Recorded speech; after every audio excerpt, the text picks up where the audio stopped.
Bonjour à tous. Aujourd'hui, nous allons étudier dans cette capsule vidéo la notion de tableau d'avancement.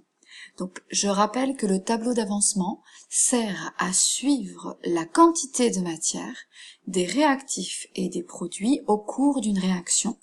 Donc, on s'intéressera au cas d'une réaction de manière générale. Petit a grand A plus petit b grand B donne petit c grand C plus petit d grand D. Vous l'avez compris, les petites lettres correspondent au nombre stoichiométrique et grand A grand B correspondent aux réactifs qui vont être consommés et C et D correspondent aux produits qui vont être formés.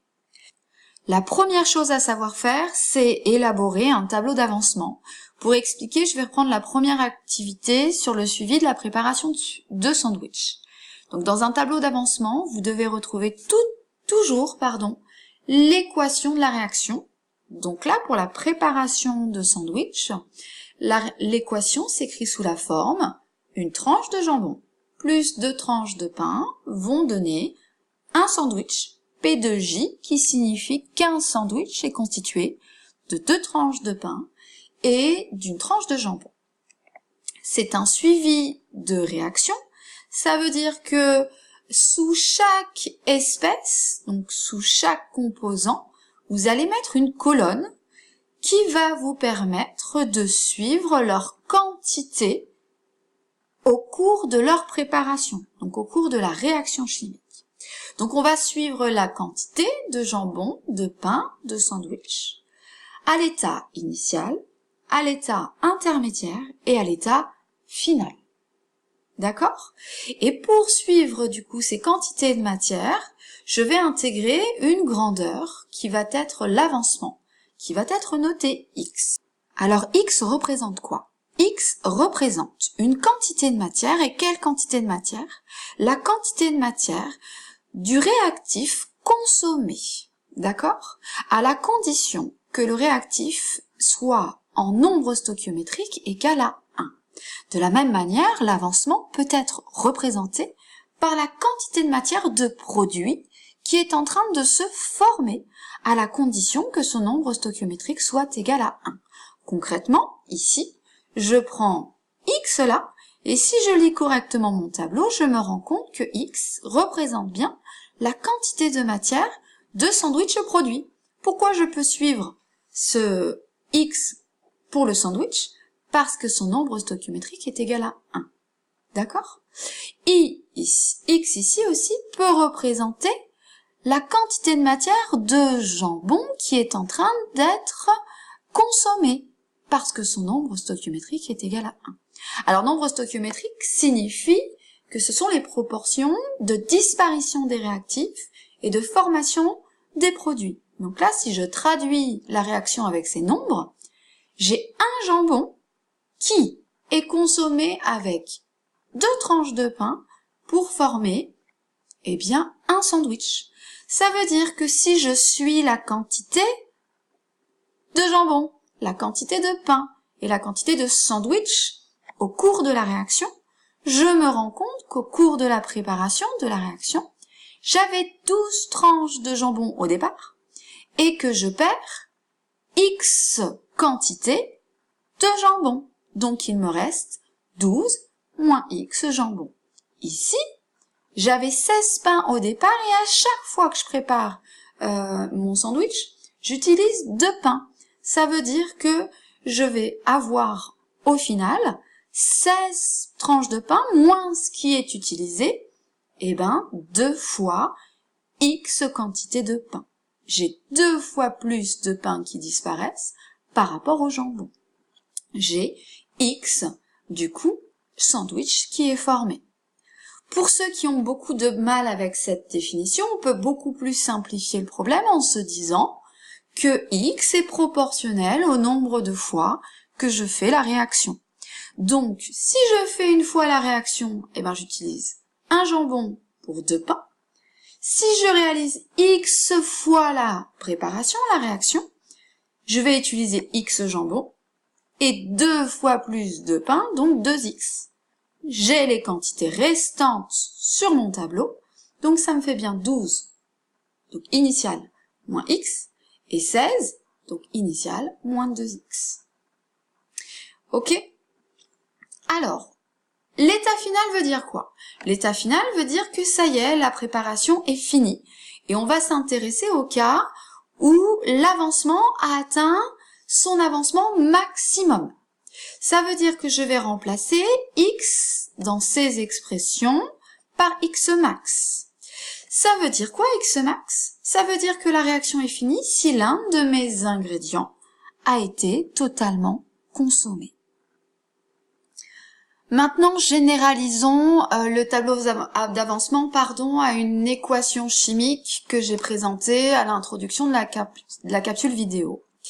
Mon conseil, du coup, est de compléter le tableau d'avancement de manière littérale, c'est-à-dire sans chiffres, avec les annotations. Donc, on se retrouve avec cette équation comme nombre stoichiométrique petit a, petit b, petit c et petit d. Donc, état initial, on met toujours NiA pour l'espèce A, NiB pour l'espèce B. Je rappelle du cours que I veut dire initial, petit n, quantité. Donc, quantité de matière initiale de l'espèce. J'ai introduit l'espèce A et B. Les produits à l'état initial, la réaction n'ayant pas commencé, je n'ai pas de produit formé. Donc, c'est 0. D'accord ? À l'état intermédiaire, la réaction commence, et d'après l'activité des sandwichs, je me rends compte que pour déterminer les quantités de matière restantes de réactifs, je ferai toujours la quantité de matière initiale moins son nombre stoichiométrique fois x l'avancement. Donc là, ça fait n initial moins ax, et là, n initial moins bx. De la même manière, pour les produits formés, je vais aussi mettre le nombre stoichiométrique toujours devant le x. Donc ça va me faire Cx, donc C fois x de l'espèce C formée, et D fois x de l'espèce D formée. Ça fonctionnera toujours de la même manière. Alors, qu'est-ce que je peux vous demander? On peut vous demander d'exploiter le tableau d'avancement, et exploiter veut dire savoir déterminer, dans le cas où l'avancement final a atteint l'avancement maximal, on peut vous demander de déterminer le réactif limitant. La méthode est ici, c'est exactement la même. Pour déterminer le réactif limitant, je vais devoir calculer la valeur de l'avancement maximal en émettant deux hypothèses. Premier choix, hypothèse 1, soit l'espèce A est le réactif limitant. Ça veut dire quoi qu'il soit limitant? Ça veut dire qu'à l'état final, d'après mon tableau d'avancement, sa quantité de matière va être égale à 0. Il n'y en a plus. Si je lis l'expression de mon tableau d'avancement juste avant, la quantité de matière finale, c'est Ni moins son nombre stoichiométrique fois x max.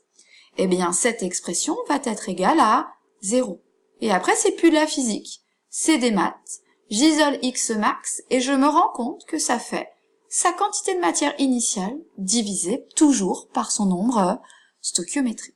Je fonctionne de la même manière pour l'hypothèse 2. Je me pose la question, à quoi va être égal x max si l'espèce B est le réactif limitant? Ça veut dire quoi qu'il soit réactif limitant? Ça veut dire qu'à l'état final, je n'en ai plus. Sa quantité de matière est égale à 0. Je vais donc chercher dans mon tableau d'avancement l'expression de l'espèce de sa quantité de matière à l'état final de cette espèce B. Ça fait bien Ni moins petit b son nombre stoichiométrique fois x max. Cette expression est donc égale à 0 et j'isole du coup x max 2. Je me retrouve avec deux valeurs d'avancement maximal à noter x max 1 et x max 2. Il faut que je fasse un choix entre les deux. Et quel est celui qui l'emporte? C'est celui qui a toujours la plus petite valeur. Parce qu'elle limite, du coup, la réaction chimique, la préparation du produit. Donc deux, même trois cas de figure, si x max 1 est plus petit que x max 2, ça veut dire que son avancement, l'avancement de la réaction est égal à cette valeur, et donc l'espèce A est limitante. Elle limite la réaction. Si c'est x max 2 qui est plus petit que x max 1, alors la valeur de x max de la réaction est égale à celle-ci. C'est donc l'espèce B qui limite la réaction. Troisième cas qu'on peut vous demander, c'est le cas du mélange stoichiométrique. Alors ça veut dire quoi stoichiométrique? Ça veut dire que tous les réactifs sont totalement consommés, A et B. Dans ce cas-là, ça veut dire que les deux avancements de ces deux hypothèses vont être identiques. On se retrouve avec une expression où Ni divisé par petit a est égal à Ni divisé par petit b. On aura l'occasion au prochain chapitre d'exploiter cette formule. La dernière chose que je peux vous poser comme question, c'est comme vous connaissez la valeur de x max. Ça peut être x max 1 ou x max 2 selon les cas. D'après le tableau d'avancement, qu'est-ce que je peux vous demander en question finale? Je peux vous demander le bilan de matière. C'est quoi le bilan de matière? C'est les quantités de matière restantes des réactifs et la quantité de matière des produits formés. Eh bien c'est simple, c'est pas de la physique, c'est des maths. Je connais la valeur de x max, vous avez calculé les quantités de matière initiales, vous complétez du coup les valeurs pour chacune de ces expressions. D'accord? Donc ça c'est l'expression de la quantité de matière finale de A. Ça c'est l'expression de la quantité de matière finale de B. La quantité de matière finale de C et la quantité de matière finale de D. En fait, le bilan de matière est une application numérique. Voilà. Pour finir le cours, c'était la conclusion de notre activité cette semaine. On peut s'intéresser au cas d'une réaction non totale. Alors, une réaction est dite totale lorsque l'avancement a atteint l'avancement maximal de la réaction. L'un des réactifs a été totalement transformé. On va étudier des cas où des réactions ne vont pas aller jusqu'au bout de leur capacité. Dans ces cas-là, la réaction va être non totale et on va se rendre compte que dans ce cas-là, l'avancement final sera plus petit que l'avancement maximal. Donc vous aviez cet exercice d'application en entraînement, qui est l'exercice 11. Donc là, je l'aime pas trop puisque vous avez les chiffres directement sur le tableau. Mais l'avantage, c'est que là, c'est que pour cette application, on peut voir tout de suite que si xf est égal à x max, l'un des réactifs est totalement consommé. On se rend compte que xf, qui est égal à x max, va être égal dans les deux cas à 27 millimoles. Ça veut dire qu'ici, le mélange est stoichiométrique avec x max, qui est égal à 27 millimoles. Les deux réactifs sont totalement consommés, si la réaction est totale. Si je détermine graphiquement xf, je me rends compte que xf est égal non pas à 27 millimoles, mais 18 millimoles. Donc je suis dans quel cas de figure? Je suis dans le cas, si je finis par ma première diapositive, je suis dans le cas où xf est plus petit que x max. Ma réaction n'est donc pas totale. Je n'ai pas de réactifs limitants. Ils ne sont pas totalement consommés. xf, dans ce cas-là, ne peut pas être calculé. Il est toujours déterminé de manière expérimentale ou de manière graphique. Voilà pour ces révisions. J'espère que cela va vous aider. Pour vérifier que vous avez bien vu cette capsule vidéo, vous aurez un quiz Socrative à faire obligatoirement. Bon courage!